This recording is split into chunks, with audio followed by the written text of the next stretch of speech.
បំលែងវាជាគាត់ម្ដងទៀត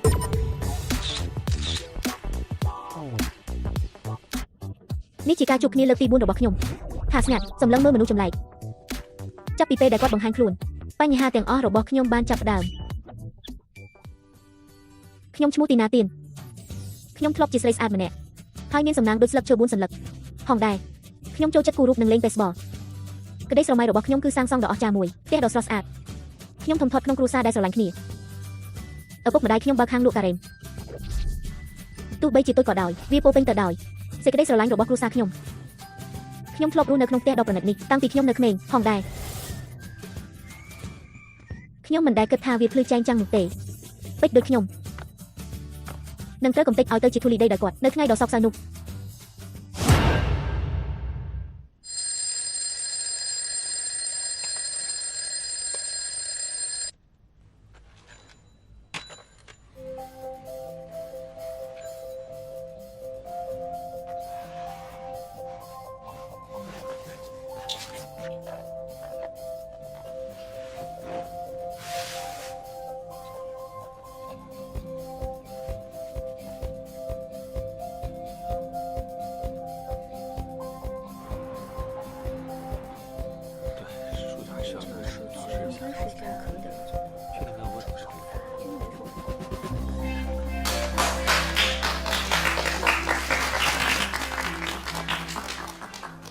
សូមអភ័យទោសដែលធ្វើឲ្យអ្នកទាំងអស់គ្នារងចាំសូមទោសការរចនាយន្តហោះបច្ចុប្បន្នរបស់យើងអនុលោមតាមជាមួយនឹងស្តង់ដាររចនាអន្តរជាតិយើងបានងាកចេញត្រឹមតែ 0.02 ប៉ុណ្ណោះទោះជាយ៉ាងណាក៏ដោយខ្ញុំបានជ្រើសរើសលុបចោលសន្និសេធនេះខ្ញុំត្រូវការពេលមួយសប្តាហ៍ដើម្បីរៀបចំផែនការដោយគ្មានគម្លាតផលិតផលរបស់ខ្ញុំត្រូវតែល្អឥតខ្ចោះ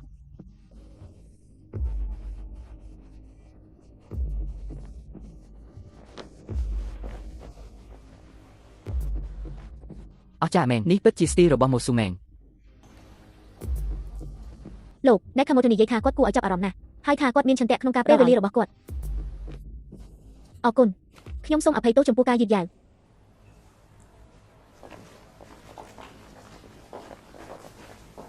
ពិតជារបៀបដែលមករំពឹងពីមនុស្សដើម្បីប្រតិកម្ម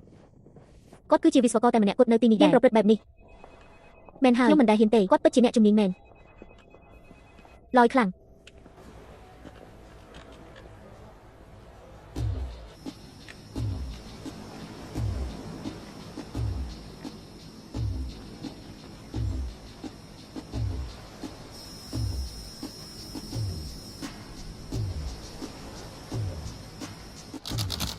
តើស្ថានភាពឥឡូវនេះជាអ្វីល្បឿនខ្យល់គឺ6ម៉ែត្រក្នុង1វិនាទីល្បឿនចលនាគឺ30គីឡូម៉ែត្រក្នុង1ម៉ោងការបញ្ជូនបន្ទះជីបគឺធម្មតាហើយរួចរាល់សម្រាប់ការសាកល្បងហើយអ្នកអាចចាប់ផ្ដើមការជ្រៀតជ្រែកកម្មវិធីយកចិត្តទុកដាក់នៅពេលវិភាគទិន្នន័យទីណាចេញពីក្រែបន្ទាប់ពីទទួលយកការចូលរៀនរបស់អ្នកឯកសារមកជួយនៅហាងខ្ញុំដឹងខ្ញុំកំពុងធ្វើដំណើររួចហើយមិនអីទេត្រូវប្រុងប្រយ័ត្នជាការពិតណាស់ខ្ញុំនឹងយ៉ាងណាក៏ដោយខ្ញុំកំពុងជិះកង់របស់ខ្ញុំជួបគ្នាពេលក្រោយលាហើយ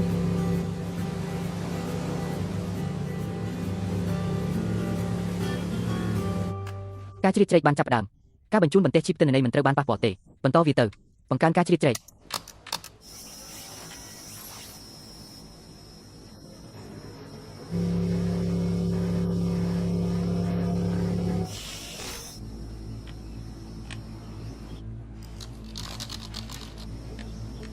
ទិន្នន័យគឺធម្មតាប៉ុន្តែយើងបានបាត់បង់វាហើយយន្តហោះត្រូវបានចាក់សោស្វែងរកទីតាំងរបស់វាតំណែងគឺយល់ហើយ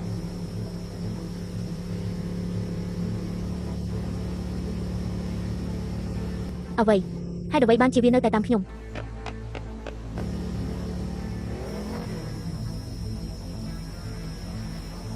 តើខ្ញុំបានលើកល្បឿនកំណត់ហើយឬនៅអាន់ដូសួស្ដីតើអ្នកនៅជាមួយប៉ូលីសទេតើខ្ញុំគ្រាន់តែលើកល្បឿនកំណត់មែនទេឥឡូវនេះ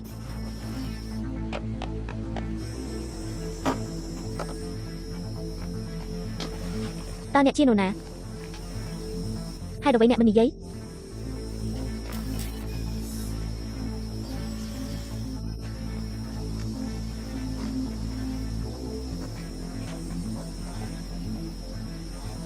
វង្វេងផ្លូវ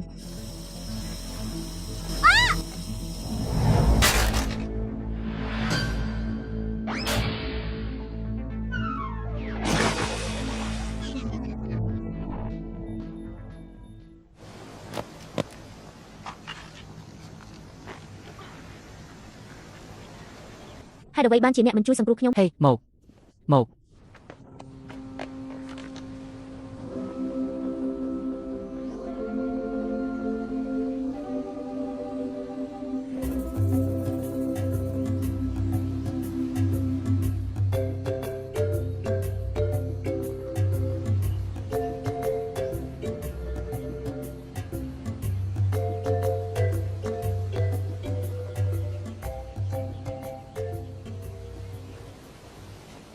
តើអ្នកកំពុងធ្វើអ្វី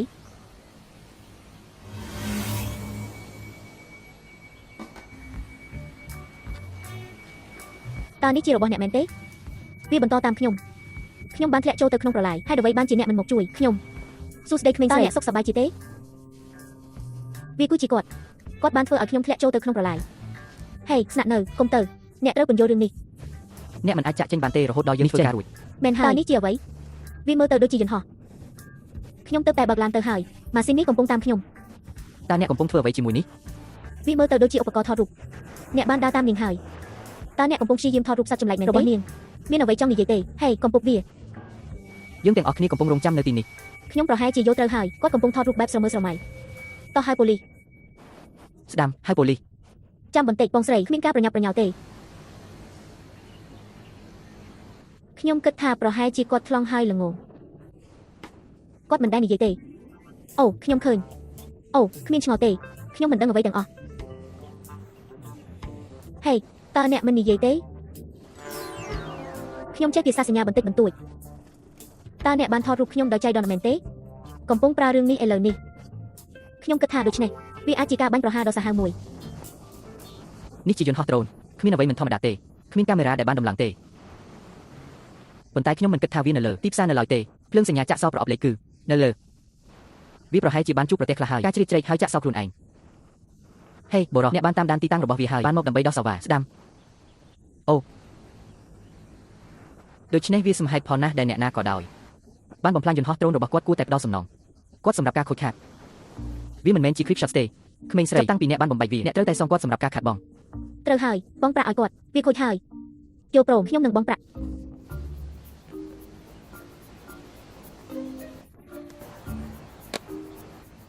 អ្វីដែលបានកើតឡើងមើលមិនមែនខ្ញុំទេដែលគូបងប្រាក់ទូរស័ព្ទខ្ញុំទៅតែខូចរបៀបដោះស្រាយជាមួយរឿងនេះបន្ទាប់មក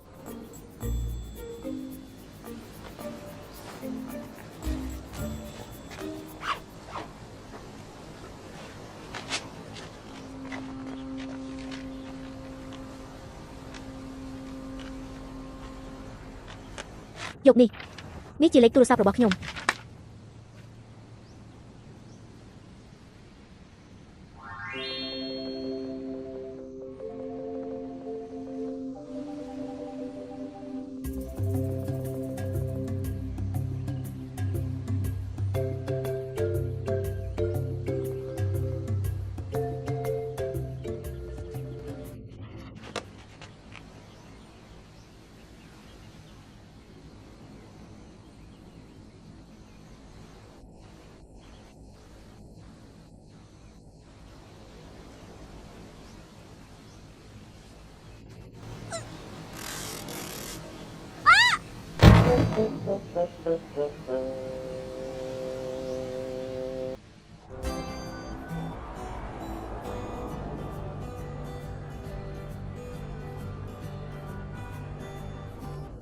ថ្ងៃដ៏រីករាយរបស់យើងកំពុងមកដល់ខ្ញុំពិតជារំភើបណាស់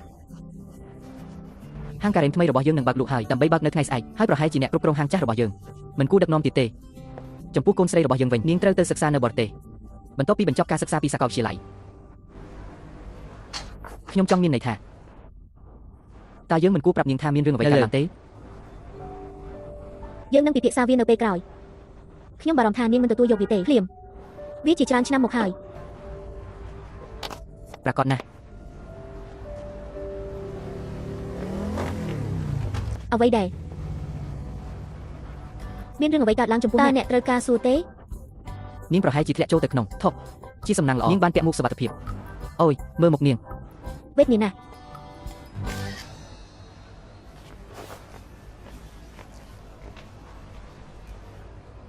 អ្នកបានទៅយកលទ្ធផលតេស្តរបស់អ្នកស្ដាំតើវាយ៉ាងម៉េចដែរ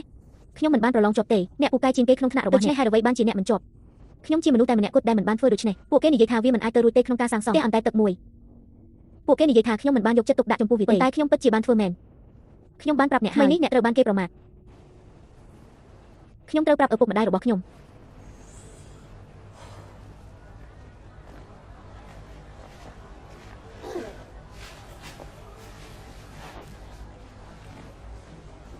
ប៉ាម៉ាក់មានអ្វីមួយដែលខ្ញុំមានដើម្បីប្រាប់អ្នកមានរឿងអ្វីខ្ញុំដឹងថាអ្នកទាំងពីរស្រឡាញ់ខ្ញុំខ្លាំងណាស់ចាំបន្តិចខ្ញុំមិនមានលុយទេហេនេះមិនមែននិយាយអំពីលុយទេខ្ញុំមិនត្រូវបានទទួលយកឲ្យចូលរៀនទេកម្មវិធីនៅបរទេសប៉ុន្តែខ្ញុំបានសម្រេចចិត្តយកវាម្ដងទៀតការប្រឡងនៅពាក់កណ្ដាលទី2នៃឆ្នាំនេះដូច្នេះខ្ញុំនឹងនៅជាមួយអ្នកជាលើកដំបូងពាក់កណ្ដាលឆ្នាំទេយើងមិនខកចិត្តតតែសោះថាអ្នកបានប្រឡងធ្លាក់ឬអ្នកចង់ធ្វើវាឡើងវិញប៉ុន្តែផ្នែកដែលចង់ធ្វើស្នាក់នៅជាមួយយើងទីណាកុំប្រញាប់ប្រញាល់សម្រេចចិត្តរបស់អ្នកហេអាន់ដូអ្នកបាននៅជាមួយយើងយូរជាងនេះជាង20ឆ្នាំយើងបាននៅជាមួយគ្នាទាំងយប់ទាំងថ្ងៃឪពុកអ្នកនិងខ្ញុំបានស្វែងរកបញ្ជូនទៅការរៀបចំសម្រាប់មនុស្សពីរនាក់ដូច្នេះអ្នកកំពុងស្ដីបន្ទោសខ្ញុំនាងមិនបន្ទោសអ្នកចំពោះរឿងនេះទេប៉ុន្តែយើងប្រកាសថាអ្នកនឹងឆ្លងកាត់ការប្រឡងដូច្នេះផែនការរបស់យើងសម្រាប់អនាគតមិនរួមបញ្ចូលអ្នកមានគម្រោងអ្វីខ្លះពី3សប្តាហ៍មុនម្ដាយរបស់អ្នកបានទិញសម្បត្តិពីរសន្លឹកឲ្យយើងទៅកាន់ប្រទេសចំនួន8ផ្សេងគ្នានៅអាស៊ីអាគ្នេយ៍កញ្ចប់ដំណើរកម្សាន្តដ៏ប្រណីតសម្រាប់2នាក់មនុស្ស2នាក់ប្រទេសចំនួន8ហាងនេះស្ទើរតែគ្មានមនុស្សរស់នៅឪពុកអ្នកនិងខ្ញុំនឹងទៅឥឡូវនេះទិញសម្ភារៈចាំបាច់សម្រាប់ការធ្វើដំណើរមួយចំនួនទីណាមូណាយើងកំពុងចាក់ចេញឥឡូវនេះទេយកប្រូថែរក្សាខ្លួនអូស្ដាំក្រោយមកចាំព្យួរផ្លាកសញ្ញានេះពេលអ្នកចាក់ចេញ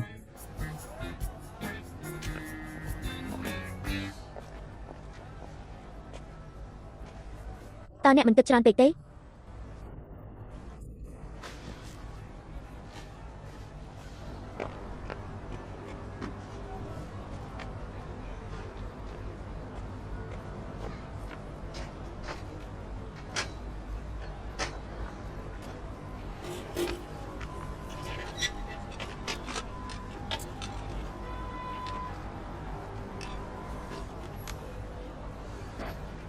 មានរឿងអ្វីកើតឡើង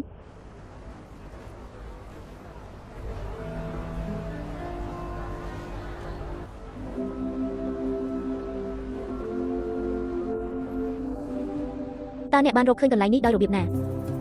ហើយអ្វីបានជាអ្នកប្រព្រឹត្តខ្លួនយ៉ាងឃោរឃៅម្ល៉េះហេកុំចូលជំនួយតើខ្ញុំកំពុងជួយយ៉ាងដូចម្ដេចជំនួយហេបងប្រុសធំ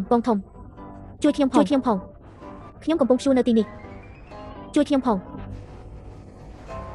តើអ្នកនឹងអរគុណ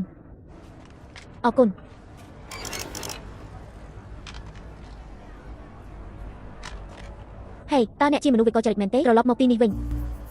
ជំនួយអ្នកតើអ្នកកំពុងធ្វើអ្វីខ្ញុំជាប់គាំងខ្ញុំបានឮថាការសាកល្បងហោះហើរថ្ងៃនេះការបរាជ័យដ្រូនបានធ្លាក់ពិតជាតើមានអ្វីកើតឡើងនៅពេលនោះហេមើលលោកវ៉ាងមើលទៅហាក់ដូចជាព្រួយបារម្ភគាត់ប្រហែលជាកំពុងរកវិធីដើម្បីដោះស្រាយបញ្ហានេះដាលីងខ្ញុំរវល់ខ្លាំងណាស់ឥឡូវនេះខ្ញុំមិនកុហកអ្នកទេខ្ញុំនៅចាក់ភពអង់គ្លេសខ្ញុំពិតជានឹងទិញកាបូបនោះឲ្យអ្នកហើយស្បែកជើងនោះផងដែរខ្ញុំនឹងទិញមួយគូឲ្យអ្នកហើយខ្ញុំនឹងត្រឡប់មកវិញឆាប់នេះដើម្បីទៅមិនអីទេសម្លាញ់ខ្ញុំត្រូវទៅឥឡូវនេះលេហើយហេមកតើវាដំណើរការយ៉ាងដូចម្ដេច